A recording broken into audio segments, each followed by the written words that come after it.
Om Sri Lakshmi Narsimhaya Namaha, Valmiki Ramayana, Yuddha Kanda, chapter 113. Hanuman delivers Rama's message to Sita.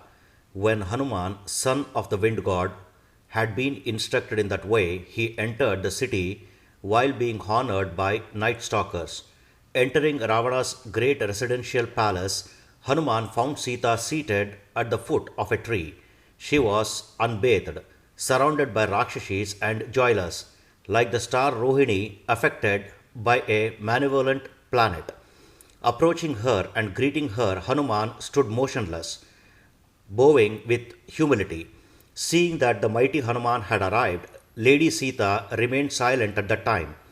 After looking and recognizing him, though, she then became very delighted. Noticing her placid face, Hanuman began relaying the entire message from Rama. O princess of Videha, Rama is well, as are Sugriva and Lakshmana. Now that he has killed his enemy, he inquires about your well being. O lady, the valiant Rama killed Ravana with the help of Lakshmana, Vibhishana, and the monkeys. I deliver this good news to you, O lady, and I shall further please you. O you who know what is righteousness, fortunately you are alive. Otherwise, our victory would have been useless. By the strength of your faithfulness to your husband, we achieved victory in battle. O Sita, be at ease and free from anxiety from the enemy, for the enemy Ravana is dead and Lanka has been subjugated. Here is Rama's message. After being sleepless for a long time and determined to regain you, I built a bridge over the ocean and fulfilled my promise. You do not need to be in anxiety any longer while staying in the palace of Ravana, for the domination of Lanka has been bestowed upon Vibhishana. Therefore, be at ease. You are in your own home. In fact, the jubilant Vibhishana is coming, eager as he is to see you. When spoken to in this way, Sita, whose face shone like the moon, was tongue tied due to joy and could not speak at all.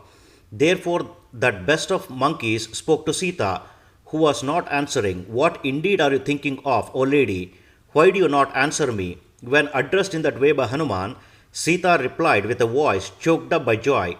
When I heard this good news about the victory of my husband, I was overjoyed and left speechless for a while.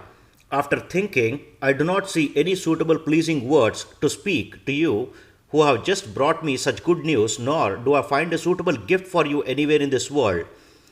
Neither gold, silver, different kind of gems, nor sovereignty over the three worlds can equal what you have just said. After being spoken to in that way, Hanuman stood in front of Sita with joined palms and joyfully replied, Such words are only possible for you, O sinless lady, for you are devoted to what is pleasing and beneficial to your husband and are always desirous of his victory. These pithy words spoken by you are also pleasing and superior to a mass of different kinds of jewels or sovereignty over the gods. Seeing Rama victorious and well situated after slaying his enemy, I have achieved the fruit of sovereignty over the gods, and so forth.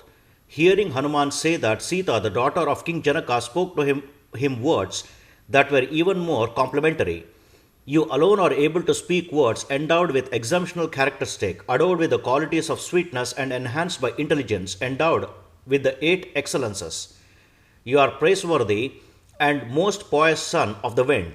No doubt, strength, courage, knowledge of scriptures, potency, prowess, utmost skill, spirit, forbearance, firmness, steadiness, and humility, this and many other good qualities are found in you alone. Standing unaffected before Sita with joined palms, Hanuman humbly spoke to her once more out of joy. If you permit me, I wish to kill all these rakshasis who were intimidating you in the past while you were suffering in the Ashoka garden. I heard these cruel and hideous rakshasis of terrible behavior and even more terrible eyes speak harshly to you a number of times on the orders of Ravana. I wish to kill these cruel, deformed, and atrocious rakshasis with different kinds of blows.